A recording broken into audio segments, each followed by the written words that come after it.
Corinne Falbet des Moulins, bonjour, bienvenue sur notre antenne. Merci Bonjour. d'avoir accepté notre invitation. Votre visage ne m'est pas inconnu, j'ai l'impression, l'intuition que nous nous sommes déjà rencontrés. Ben écoutez, je ne sais pas. À Mazamet peut-être? Mazamet, je vais y aller au prochain salon. Alors vous avez écrit des livres assez surprenants. J'ai en main une trilogie singulière, insolite, atypique. Alors ces trois dénominations vous sont-elles adressées? En fait, ce sont des nouvelles et ce sont les histoires qui sont singulières, insolites et atypiques. Ce sont des contes? Non, ce sont des petites histoires, des tranches de vie de personnes contemporaines. Mais c'est assez étrange en regardant vos couvertures, puisque on ne sait absolument pas à quoi s'attendre. On a l'impression d'être dans un monde féerique. Je n'ai pas encore tourné ce premier de couverture, bien entendu. On a de superbes jeunes filles, les cheveux flamboyants, un peu comme à votre image. Et on se dit, mais où va-t-elle nous entraîner? On dirait qu'il y a la nature, on dirait qu'il y a les nymphes, les fées, et peut-être beaucoup de magie. Alors j'ai choisi ces couvertures dans l'univers de l'atelier Sommerland, qui sont des graphistes allemands. Et pour moi, effectivement, c'est un peu magique. Mais surtout, elles illustrent chacune une nouvelle qui est à l'intérieur. Et donc, pour Singulière, qui était mon premier recueil, il fallait que je trouve une image avec une liane sur le corps d'une femme, parce qu'elle illustre ma troisième nouvelle qui s'appelle Œuvre d'art, l'histoire d'une femme qui devient une œuvre d'art malgré elle. Et donc, c'est mon mari qui a trouvé cette image, qui est une image libre de droit. Et ça m'a tellement plu que je suis ensuite restée dans cet univers-là pour mes autres recueils. C'est vrai que la couverture est une œuvre d'art en soi. Elles sont vraiment très très belles.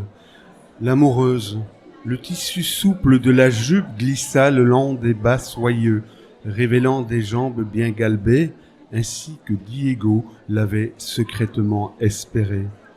Tout en frémissant d'impatience, il tendit la main vers le porte-jartel noir à hauteur de son visage. Louisa regardait avec attention le jeune homme agenouillé devant elle et se laissait faire.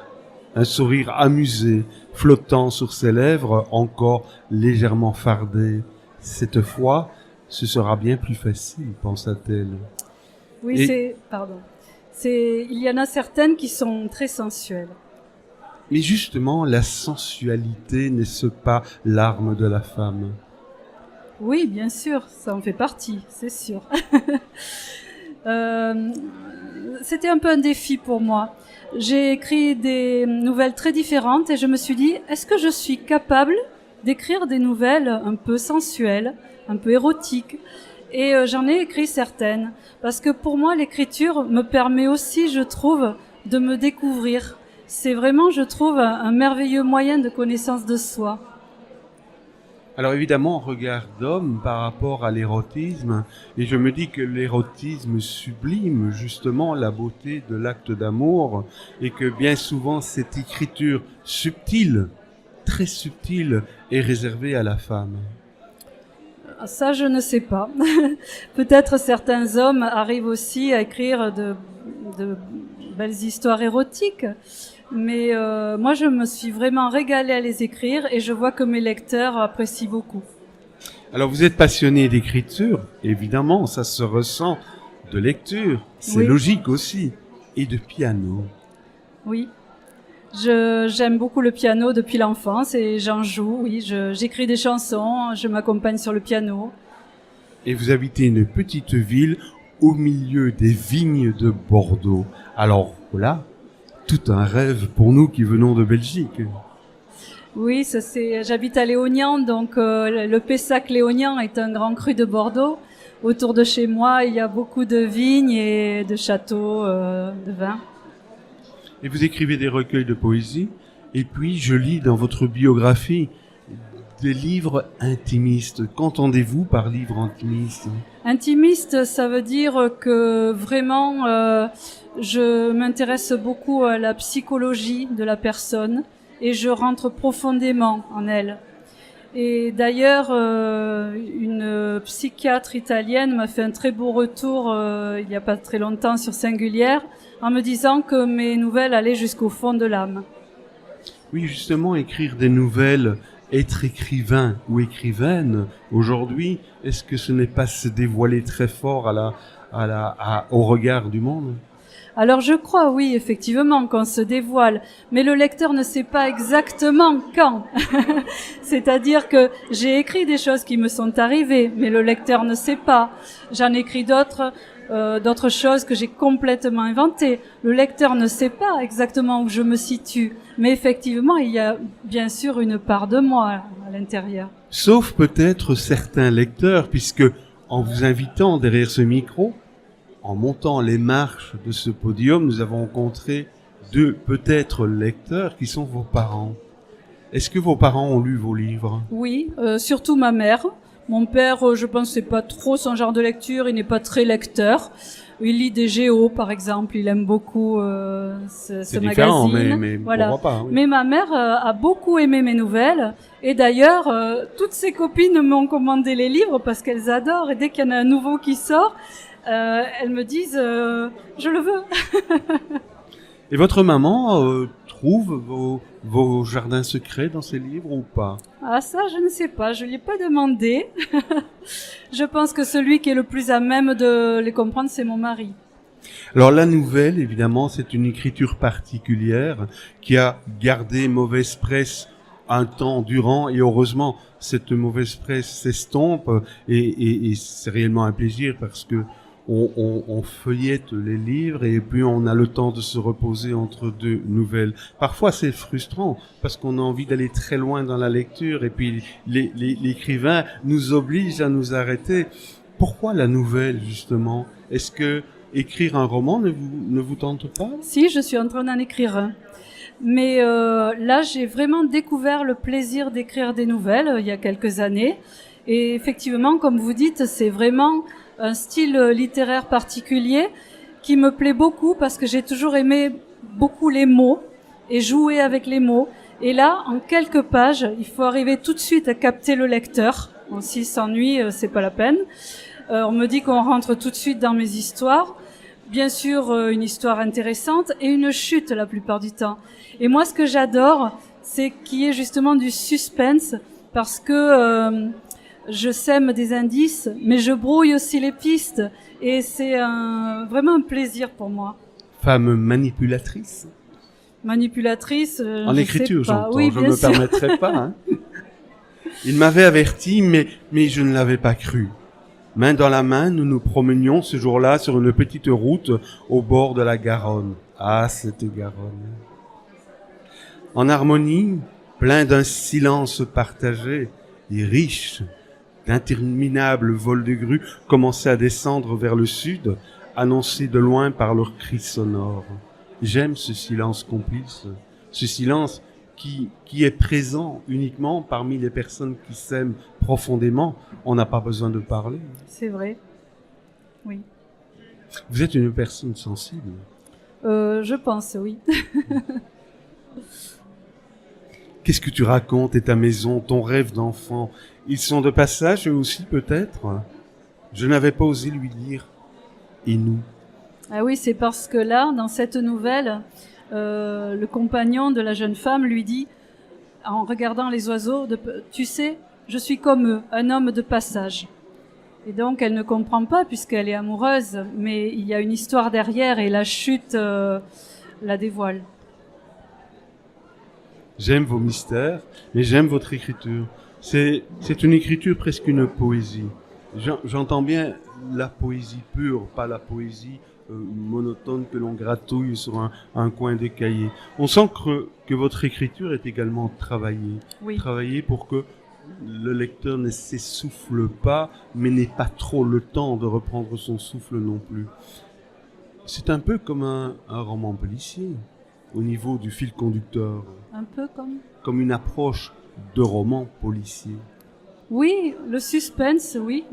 Il y a beaucoup de suspense, donc on peut effectivement l'assimiler à un petit roman policier. Mais ce sont quand même des tranches de vie. Elles sont courtes parce que beaucoup d'entre elles, de mes nouvelles, ont participé à des concours. Et j'ai obtenu 4 premiers prix littéraires pour des nouvelles qui sont dans ce livre. Et je pense qu'effectivement, j'ai beaucoup travaillé mes nouvelles et voilà, c'est un petit peu ma récompense. 4 prix littéraires, je voulais en parler en fin d'émission, mais voilà que vous abordez le sujet. Prix écriture d'Azur en 2015 est donné en exemple de nouvelles à chute dans des ateliers d'écriture. Oui. Donné en exemple, mais ça vous donne pas la grosse tête, hein? Non, non. Je ne suis pas une auteure très connue. Et le 4e de couverture souligne très très bien ce travail de nouvelle, hein, parce que la nouvelle est un art difficile, très difficile.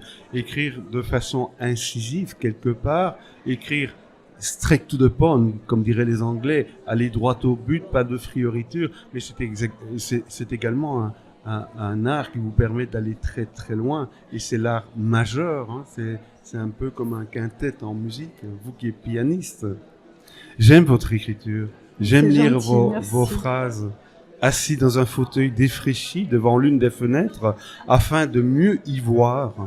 Manao, premier, passait ses matinées à lire les contes avec application.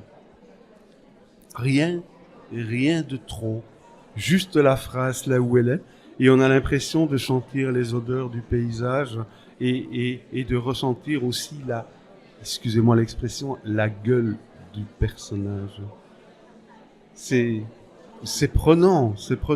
Donc vous êtes à la 4e nouvelle, c'est exact? En fait, j'en ai fait 3, singulières, insolites et atypiques, qui sont regroupées dans la trilogie. Oui. Donc on peut se les procurer séparément ou avoir la trilogie qui les regroupe. Et actuellement, je suis en train d'écrire un roman, mais qui va être un peu comme une grosse nouvelle, parce que la chute est très surprenante et je pense que mes lecteurs, j'en ai quelques-uns, ne voient pas du tout où je veux en venir. On peut connaître le sujet de ce roman ou pas? Alors, si vous voulez... Ce n'est pas une obligation. En quelques mots, et je pense qu'il va paraître là en 2019. La narratrice principale est malentendante, comme mon mari. Je fais juste une toute petite parenthèse pour dire que demain, je suis invitée à Paris dans une émission de radio de Vivre FM, qui est une radio autour du handicap, parce que je viens d'obtenir un premier prix littéraire pour la nouvelle qui est illustrée par la couverture d'Atypique et qui a été décernée par l'Association des paralysés de France. Voilà. Et voilà, je sais plus ce que je voulais dire. Mais quelle émotion, surtout, on lit dans vos yeux. Mais on les salue. C'est une très bonne émission, ce qu'ils font. Bravo. Merci. Vraiment. Attendez. Je reviens à vos nouvelles. Justement, vous avez réuni ces nouvelles dans une trilogie. Les lecteurs ont la possibilité de l'acheter en un recueil ou en 3 recueils. Personnellement, j'aurais le choix d'acheter les 3 différents parce que la couverture en soi est déjà une œuvre d'art. Merci. Alors, le dernier prix que vous avez eu, vous allez me le rappeler, pour lequel vous allez être interviewé demain. Alors, le dernier prix, c'est pour une nouvelle qui est dans le 3e recueil Atypique, qui s'appelle Belle et rebelle. C'est l'histoire d'une jeune fille. Donc, la couverture l'illustre. C'est une jeune fille d'aujourd'hui, avec des dreadlocks, voilà. Elle a une vie difficile qui fait que ses parents sont divorcés, elle vit seule avec sa mère, elle n'a pas beaucoup d'amis, elle en a marre d'être dans des études, elle trouve que la société d'aujourd'hui c'est n'importe quoi, un peu comme beaucoup de jeunes, on peut pas trop leur donner tort pour certaines choses. Et en fait, on apprend à la fin, là je vais dévoiler la chute. Ce n'est pas obligatoire, si vous voulez réserver la surprise. Oui, je peux aussi réserver la surprise, mais c'est quand même l'Association des paralysés de France qui a décerné le prix. Donc, si vous voulez, si vous voulez lire la fin, on apprend là ce qui se passe en réalité. En plus, elle me fait travailler. Un peu plus loin, Christelle contemple Alizée. Elle est si belle sous ce ciel pur, assise seule dans l'écume scintillante. Des traits fins, une silhouette svelte, une fragilité désarmante aussi, qui se devine malgré la révolte intérieure qui parfois la submerge. Si elle pouvait plus souvent arborer un tel sourire, si radieux. Il faut dire que depuis quelques années, la vie la malmène rudement. Poussant un grand soupir, Christelle essuie les larmes perlant au coin de ses paupières, puis avance vers sa fille qui vient de se lever. Elle lui tend une main sûre afin de lui éviter de trébucher et s'affaler sur le sol. Elle l'aide à traverser lentement la minuscule langue de sable blond devant le muret de pierre à l'entrée de la plage. Bien sûr, elles ont choisi cette heure où la marée est la plus haute. Avec sa myopathie diagnostiquée à l'âge de 12 ans, Alizée a les jambes si faibles qu'elle ne peut aller seule bien loin. Heureusement, contre le muret, l'attend son fauteuil roulant électrique. Mais on rejoint ce que je me permettais de vous dire tout à l'heure, c'est que dans votre écriture, effectivement, il y a l'histoire, mais il y a plus que l'histoire. C'est qu'on est porté à visionner votre écriture. C'est presque un film que vous nous offrez. Donc, on s'évade. Oui. Est-ce que c'est pas ça la réussite de l'écriture? Oui, pour moi, c'est ce qu'on me dit souvent, et effectivement, c'est ma récompense quand on me dit « Ah, je m'évade dans vos nouvelles. En 10 minutes, un quart d'heure, je me suis évadée dans un autre univers. » Vous nous avez dit tout à l'heure, vous nous avez confié que votre mari était malentendant. Oui. Est-ce qu'il lit vos nouvelles? Oui. Il lit, il m'aide, c'est-à-dire que quand il voit une incohérence ou quelque chose, une répétition, il me le dit et il m'aide. Et justement, pour lui, c'est un grand bonheur parce que il a, bon, j'en parlerai demain à l'émission à Paris, mais il est très isolé par rapport à son problème de surdité. Il a des acouphènes en permanence, c'est terrible. Et il peut m'aider. Il était informaticien, donc il m'a créé un site internet qui s'appelle monaventurelittéraire.fr et il lit mes nouvelles et c'est lui qui a fait la couverture de la trilogie en reprenant les images de l'atelier Summerland. Voilà. Justement, l'image de la dernière nouvelle atypique, on la voit bien, cette fille révoltée, cette fille actuelle, oui, qui possède tout et qui a cette arrogance dans le regard et qui cache sa fragilité C'est justement derrière cette arrogance. On dirait du vécu. On dirait que vous touchez du doigt quelque chose qui vous est proche. Je pense que le handicap m'est proche et que j'ai, comme vous dites, beaucoup de sensibilité. Bon voilà, c'est pas pour m'envoyer des fleurs, mais je pense. Et ça me permet d'aborder le problème du handicap sous différentes formes, puisque dans cette trilogie, je parle aussi pas mal de la cécité. Il y a plusieurs nouvelles qui sont autour du handicap. Voilà, pour revenir au malentendement, aux Oui. acouphènes. Alors, c'est un avis tout à fait personnel, mais je trouve que les grands magasins devraient faire un effort avec la musique assourdissante avec laquelle ils assomment leurs clients. C'est dérangeant parce que on ne pense pas au mal-être de l'entendement, ça se dit ainsi. Oui, tout à fait. Et c'est terrible, c'est vraiment terrible. Édition spéciale, Corinne Falbé des Moulins, trilogie, on va le rappeler, singulière, insolite, atypique, bientôt un roman. Cette trilogie peut être achetée en un recueil rassemblé ou peut être achetée séparément. Alors, je vous l'ai dit, je l'achèterai plus facilement séparément parce que chaque couverture est une beauté en soi. Et vous ressemble un peu, hein? Parce qu'elles sont rousses et que j'ai aussi une couleur rousse. Donc elles me ressemblent un peu. Je vous remercie, je vous souhaite un joli chemin littéraire. Félicitations pour vos prix. Et puis, je vous dis à bientôt. Je vous remercie beaucoup, Philippe. À Mazamet, peut-être? Oui, à Mazamet, certainement. Au revoir. Merci.